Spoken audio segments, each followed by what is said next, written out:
Hey guys, what's going on? Welcome back to Warship Gunner 2 Portable. Last time we beat our first boss and we did some designing stuff on our submarine and a bunch of research as well. So today we are pretty much going to be hopping straight into the mission, but first, before I forget, we do have some name suggestions for the submarine that I would like to go through. We have names such as Torpedo Wraith, Horizon's Edge, Neptune's Fury, maybe Leviathan as well. The first three might be too long to fit in the box, but we can try. So out of those three, I do like Neptune's Fury, but it might be too long for this. It'll be close, but I think we can do it. N-E-P-T-U-N-E.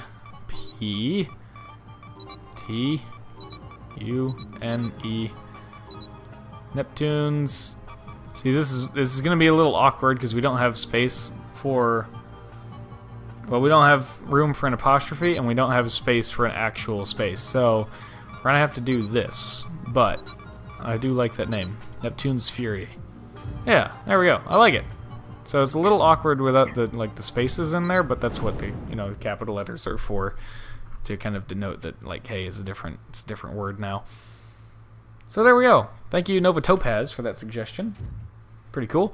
Okay, so let's go ahead and hop into the first mission with our submarine. They will probably try to give us a tutorial on how to operate the submarine, which I will skip because it is basically the same as, well, first of all, it's in Japanese, so it wouldn't help me anyways. Second of all, it's basically just this exact same as a regular ship minus the depth control.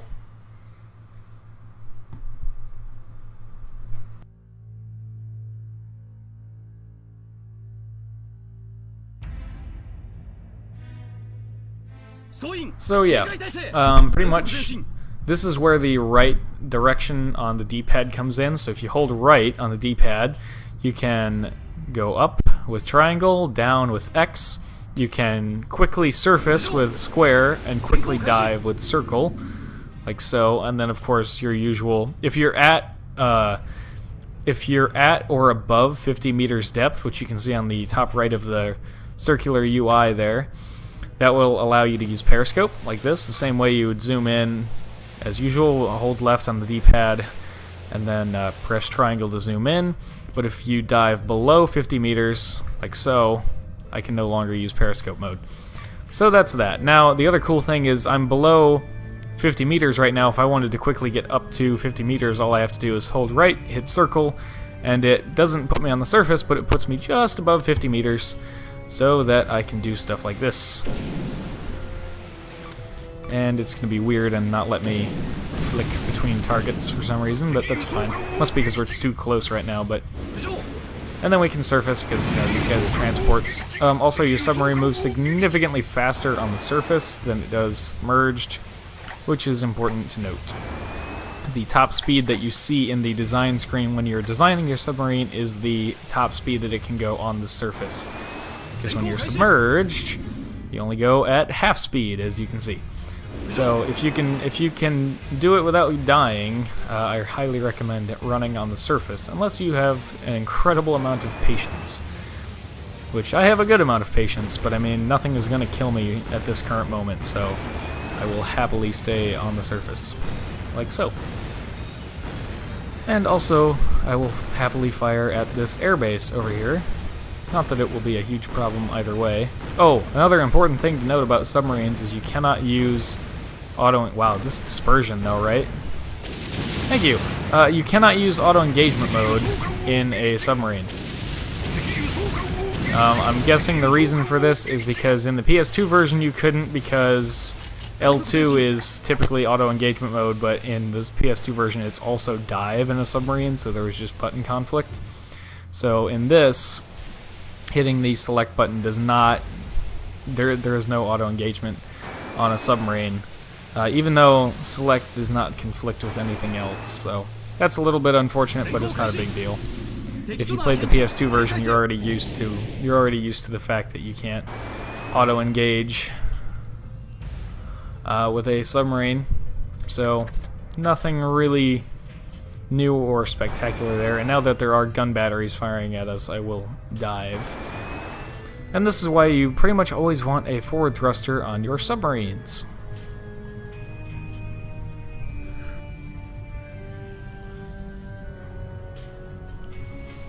So this is the tedious part of the mission.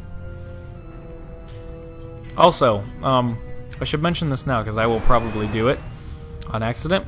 There are mines, anti-ship mines floating in the water in certain areas of this mission that you kind of are likely going to be going through, which is why I recommend leaving these anti-mine torpedoes equipped pretty much at all times.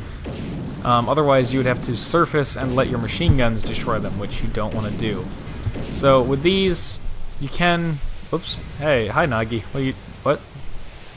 They must have detected us with the sonar, I think is what it says in the PS2 English version.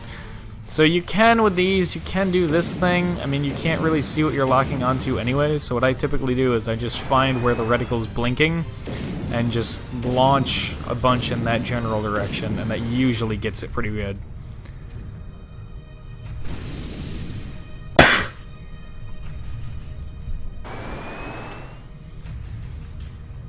So just kind of scan around and see where the reticle is blinking, and that's how you know there are mines in front of you. It appears the fleet may have been alerted to our presence here. There's a certain depth below which you can no longer launch torpedoes, but I don't remember what that depth is. It might be 200. You can see on that depth meter over there, next to where my reticle is, there's like three segments basically. I think it's when you get into the third segment as far as depth is concerned is when you can no longer launch torpedoes, but of course we can't actually go that deep right now, so not a big deal there. Let's get back up to periscope depth. Here we go. We have our torpedoes at the ready, and now they really know we're here and they're going to start moving, which will make them slightly harder to hit, but should be fine for the most part. Now you can see they are launching torpedoes at us, and what's kind of cool about this is you can see what depth they're at, and then you can simply dive underneath them if they're not guided, which these ones aren't. Well, the enemies aren't. Mine are. Like so. And then you won't get hit by them. You could also move out of the way, like turn like this and then get out of the way like so. This is the other option, of course, but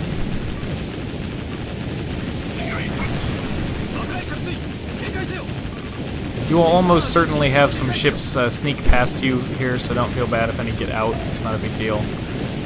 Especially not if you have these guided torpedoes as we do. Yay, we did it! And a cool underwater shot of our submarine here. Under the waves. And of course we will return and finish out the mission. Now the mistake that I usually make, there are mines in that area where they're coming from right now. I almost always sail over there to get crates and stuff, and forget to deal with the mines first. So don't do that. That will definitely get you killed. Because I always try to come over here and get these crates because I'm like, ooh, money and parts and stuff that I want, and then I forget that there are mines and whatnot over here. So if we just turn like this, you can see the reticle is lighting up like crazy, and when we're actually so close you can see some of the mines. So very important to remember that these are over here. They're launching all kinds of nasty depth charges and everything at me now. So I'm just launching anti-mine torpedoes in every possible direction, just to really make sure that I am covered. We'll put some torpedoes into this guy. We'll turn around and find anyone else that wants it. Let's see, here's one. He might be on the other side of the net, though. Yeah, he is. He's coming around, though. Now let's get him. There we go. And let's see, we got a parts crate over here. Also, below 50 meters you cannot pick up... below 50 meters you also cannot pick up crates. And you can only pick up survivors if you're actually on the surface, which, you know, makes sense, of course. So... But yeah, in case that wasn't obvious.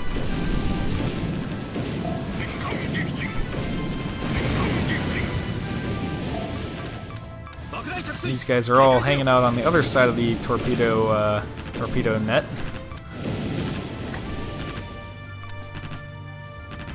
Including but not limited to a couple of destroyers. And let me turn around and actually get these guys. Nope. Come on now. I'm definitely hitting the fire button. Okay. Well.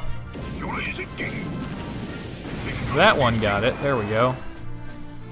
He also dropped a funds crate, which I would like to pick up. I think he dropped a funds crate. Yes, he did. Alright, you know what? You want to play this the hard way? We can play this the hard way. Oh, never mind. Torpedoes are still going around. They might still get them. Oh, but if not, it's fine. We'll just do this. Because that's a lot easier. Hi there, gun batteries. No, the gun, thank you. The gun batteries that I'm right next to. This is what I want to shoot at, actually. Hard to believe, I know. The thing's shooting at me? What, I want to shoot back at him? No, no way. Surely not. There's no way I would ever do something crazy like that. And now they're dead. So now I can just hang out on the surface for a while. I think there might be another... I don't know, there might be another gun battery around here somewhere, but I'm not too worried about it, because those are the three main ones that are usually a pain.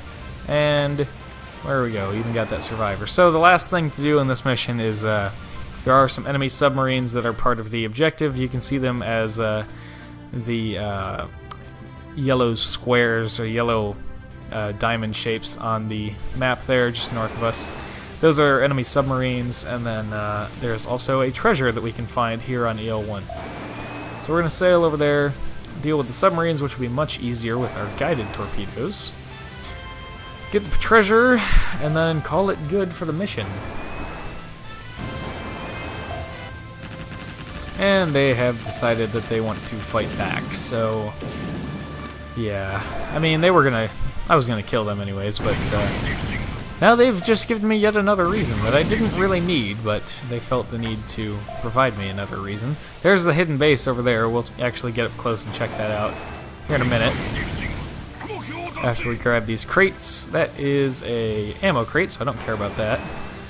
But we're going to come over here and actually check out the underwater base, since this is a fairly unique opportunity to see what they look like underwater, up close and personal. So we'll go ahead and dive, and there it is. So that's kind of cool. Let's go ahead and let's get right up close to it before we blow it up.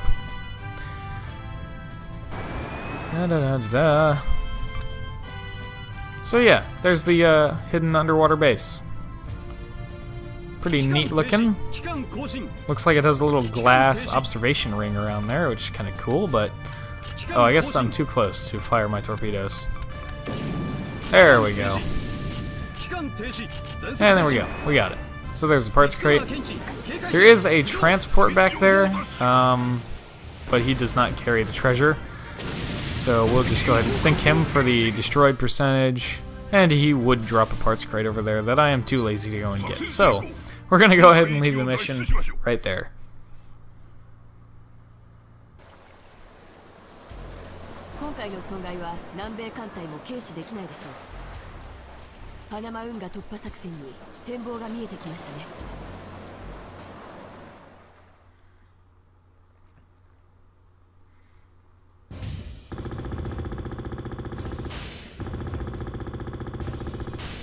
Alright, so I've pulled up our game facts page of the pickups rewards. We got a nice S-rank gun, which is pretty cool. Fortunately, there's only one of them, so eh. And the rest of the parts crates pretty much consist almost entirely of cannons of various sizes, all 45 caliber, as well as the possibility of getting a 12.7 centimeter high-angle gun. The biggest cannon you can get as a regular pickup is a 28 centimeter cannon, so there's that. The treasure is the mysterious gun, which we will investigate when we get back to the dock. If I can remember to. I hope I can remember to. So we save over the older one like this. Yes, please. There we go.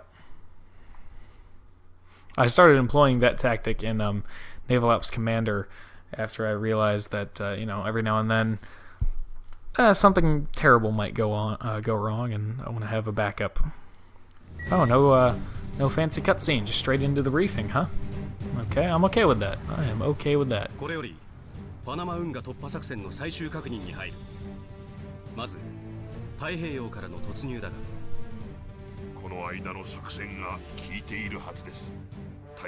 問題は運河の内部に入ってから大西洋側へ抜けるまでということか。 Sorry, I skipped a little bit of Sakuba's dialogue there. ナギション、パナマ運河内部の地図をくれ。はい、こちらがパナマ運河内部に広がるガドゥン湖です。我が艦はこちらから侵入する形になります。 This mission is extremely memorable, for me at least. So, yeah, I actually really like this mission, but anyways. 湖内の敵配備状況。情報部からの報告によると、湖内の随所に地上砲台が配備されている模様です。また、湖内には小型艦艇からなる防衛隊が配備、点在していることも確認されています。さらに、水門付近には滑走路も存在するとの情報もあります。湖内に侵入してからの作戦だが。はい、まずは我々が水門付近の滑走路を攻撃。これを機に特殊部隊が水門開放に動きます。我々は可能な限り敵艦艇砲台を破壊し、友軍の進路を確保します。目的達成後は速やかにガドゥン水門を通過、大西洋へと脱出する。湖の内部は極めて狭く入り組んだ地形です。大型の船体では動きづらいと思われます。大西洋側へ脱出した後もイギリスのバミューダ艦隊に合流するまでドックに入るいとまもない可能性があります。湖内での戦闘に特化せず、兵装には汎用性を持たせた方が安全でしょう。この作戦には解放軍の命運がかかっていると言っても過言ではない。諸君の健闘を期待する。This mission is also one of the ones that if you just sit on the title screen long enough, it'll play a random mission with the whatever ship you used last. This is one of the missions that comes up pretty commonly actually, when it's doing that little demo mode kind of thing. So we got a bunch of research done, which is kind of cool. Da da da da da da da da. There we go. Okay, so we have a ton of money now, which is exciting for me.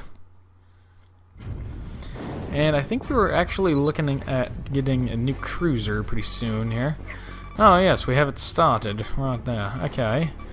So, what about, I want to work down to a battleship, obviously, like, as quickly as possible, because we can't get more, well, we can't get bigger guns until we research the first battleship, and we can't get more barrels or higher caliber on these guns until we research bigger guns, which, you know, loops back into getting the first battleship. So, yeah.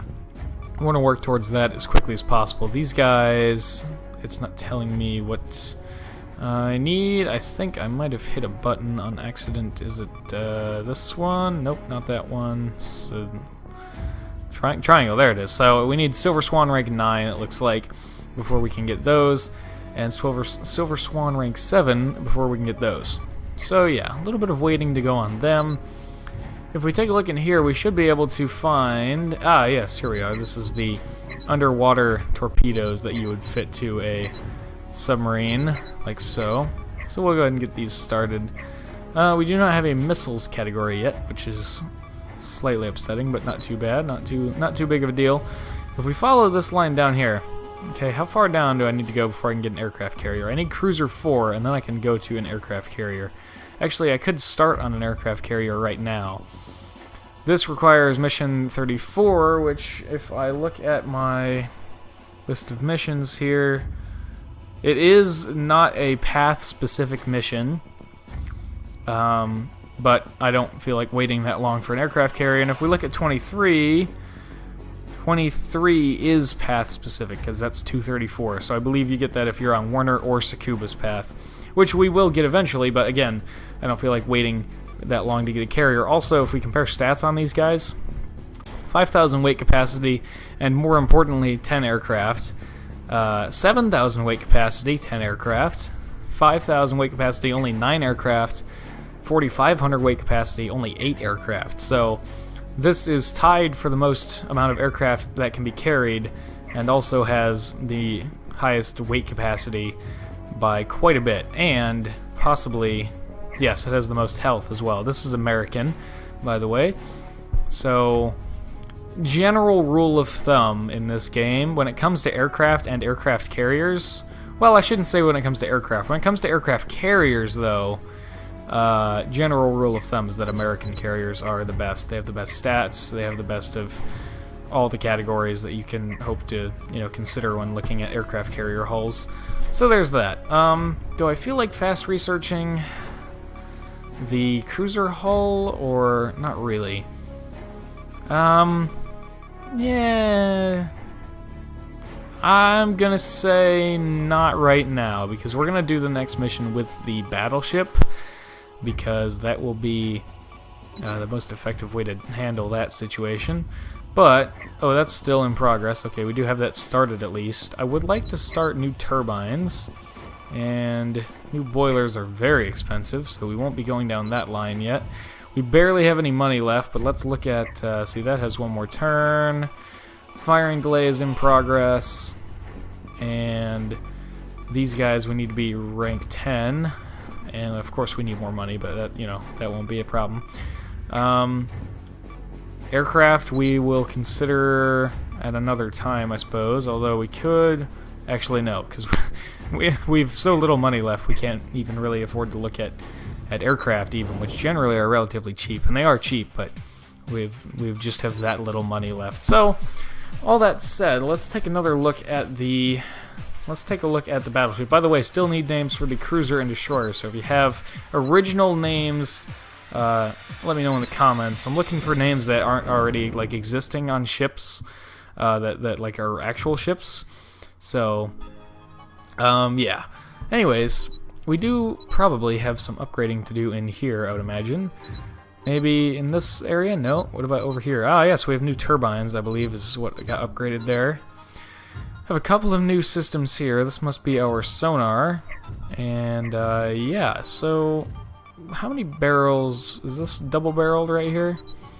Let's see. If we go to replace this with a 20mm machine gun, double-barrel, yes, it's the exact same. So, we have high angles, we have machine guns. I think we're pretty much, I mean, the battleship looks like it's basically done. Doesn't seem like there's much more to add to it. So, yeah, I like the way the battleship looks right now.